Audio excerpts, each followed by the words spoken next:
Your brain is the most complex object in the known universe. It has 100 billion neurons, each connected to 10,000 others, creating a network of pathways so vast it has more potential connections than there are stars in the Milky Way. And yet, for all that staggering complexity, it has one primary, ancient, and brutal job: not to make you happy, not to fulfill your potential, not to help you create art or build empires.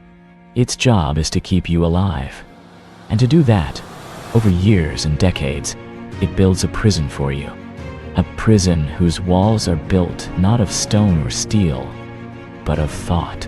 A cage whose bars are forged from your own excuses. You are not lazy. You are not broken. You are not a failure. You are just running a script, a deeply encoded survival program, written by a part of you that is terrified of the unknown. The door to your cell is not locked. It never was. You are simply convinced that opening it will kill you.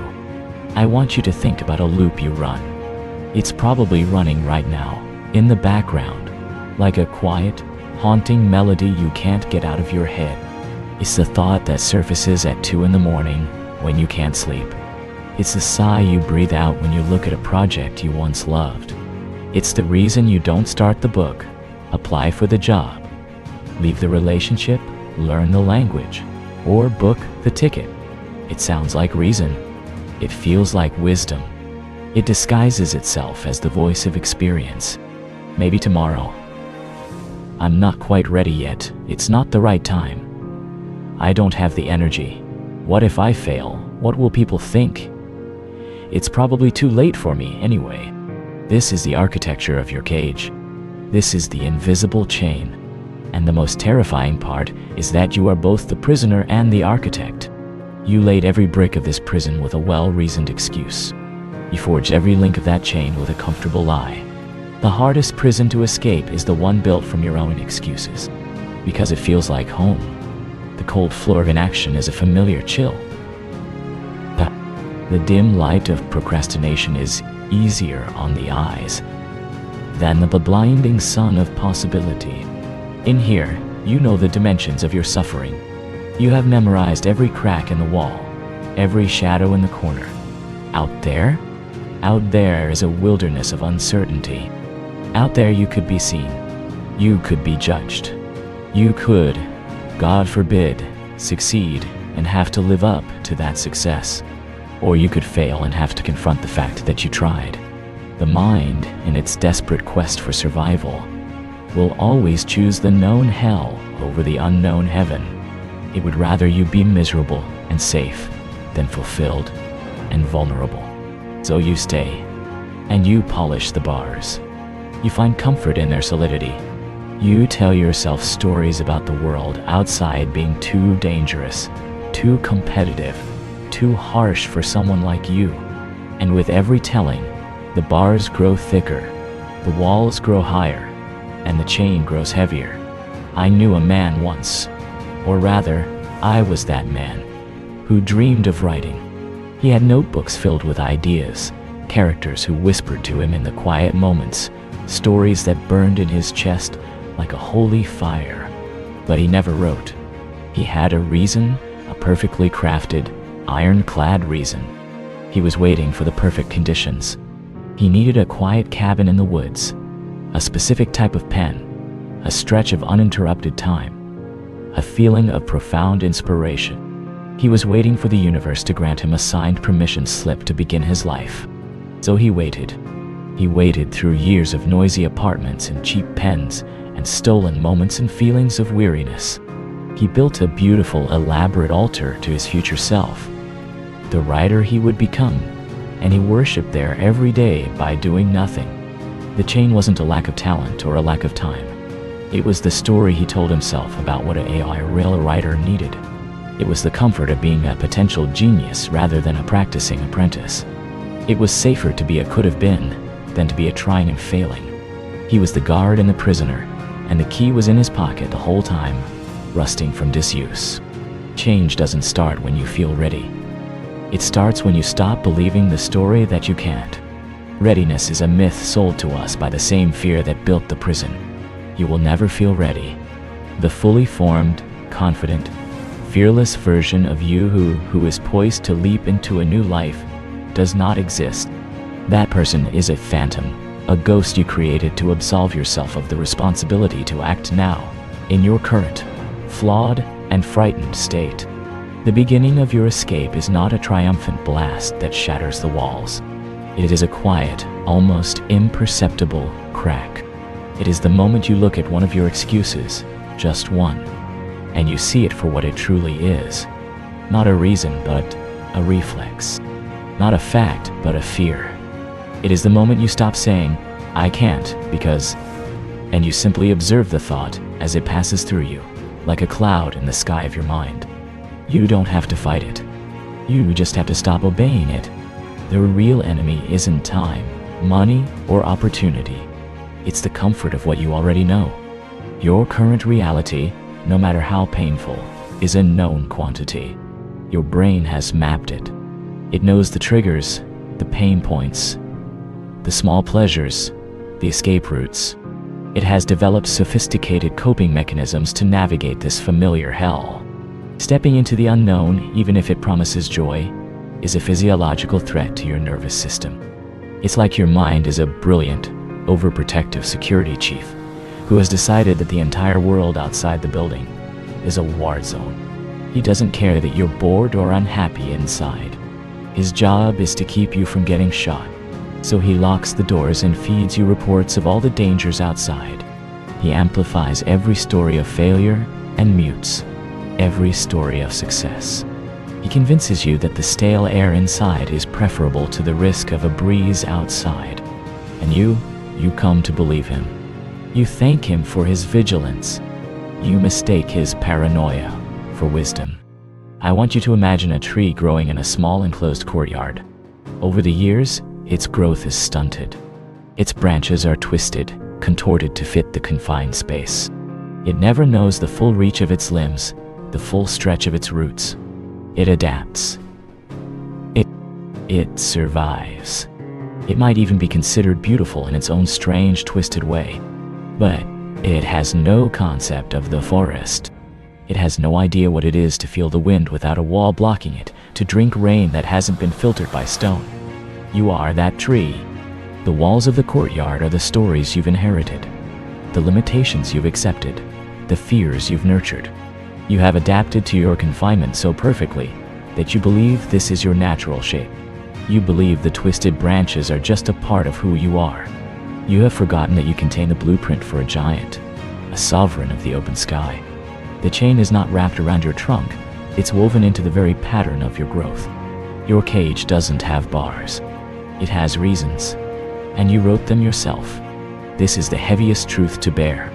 It's easier to blame the world, your upbringing, your circumstances, your genetics. There is comfort in victimhood because it absolves you of power. If the cage was built by someone else, then you cannot be expected to dismantle it.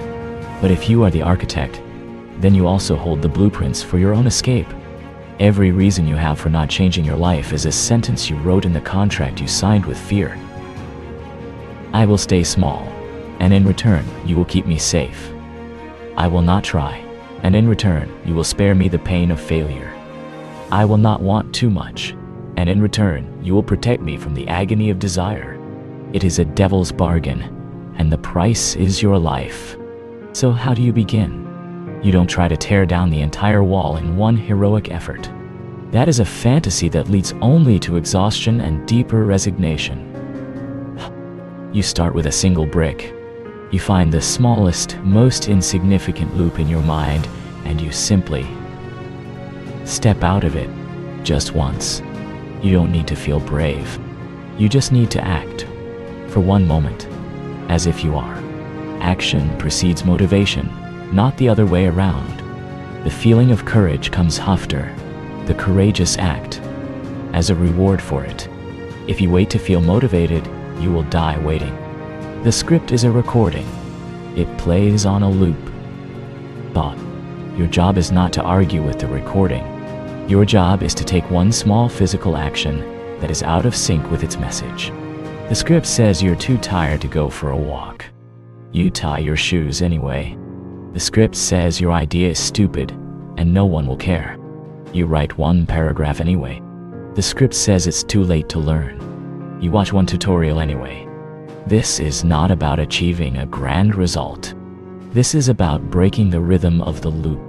It is about proving to the deepest, most fearful part of your brain that you are still the one in control.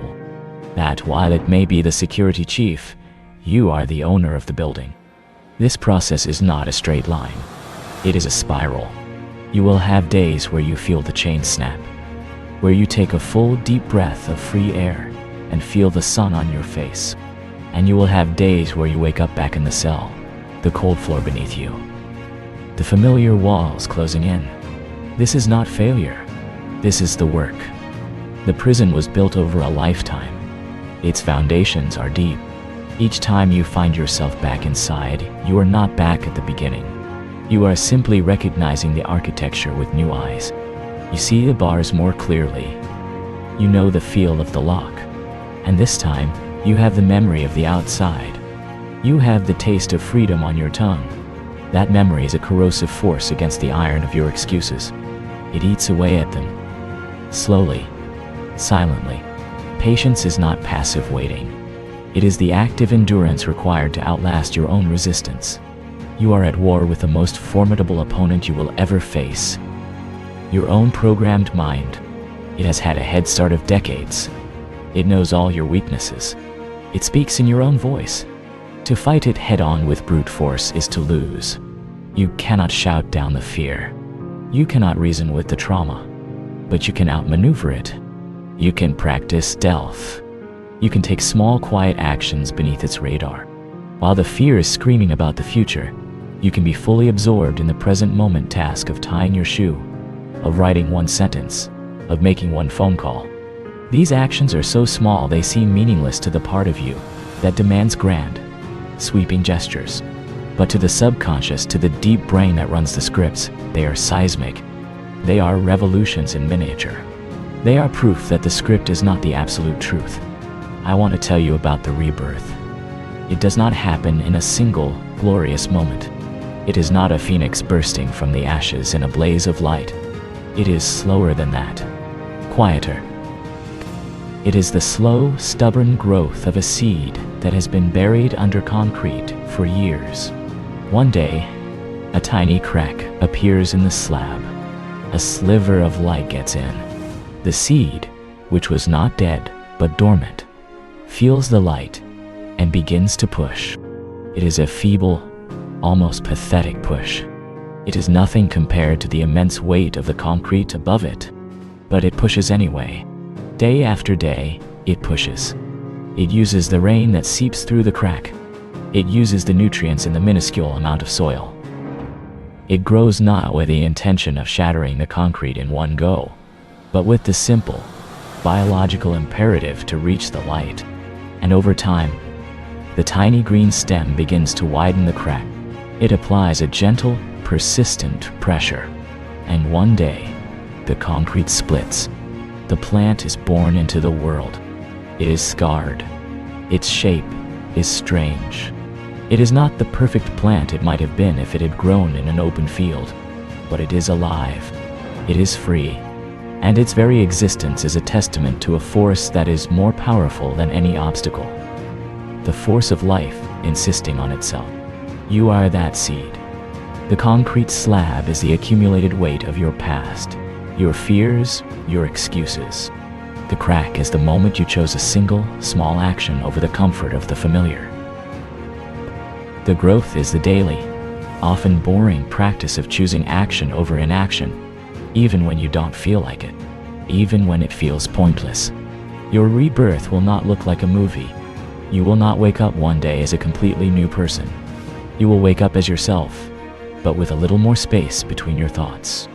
You will feel the chain, but you will notice that it has a little more slack. You will hear the old excuses, but they will sound fainter, like a radio playing in another room. The goal is not to become fearless. The goal is to become the person who can move forward even while carrying the fear. The goal is to transfer your allegiance from the part of you that wants to survive to the part of you that wants to live. So keep going. And when the loop starts again, and it will, just notice it. Acknowledge its presence. Ah, there you are, old friend. The story about how I'm not good enough. I hear you. And then, without judgment, without a fight, turn your attention to the next smallest step. What is the one thing you can do right now, in this very moment, that is an expression of the life you want to live? No matter how small, do that. And then, do the next one. This is how you rewrite the script. Not by erasing the old one, but by writing a new one over the top of it, line by line, action by action. You are not breaking the chains. You are learning to wear them more loosely. You are realizing that they were never locked in the first place. They were just heavy, and the weight you feel is not a sentence. It is a choice. So choose today to put one down. Just one. The journey of 1,000 miles begins with a single, trembling, uncertain, and utterly beautiful step. Take it.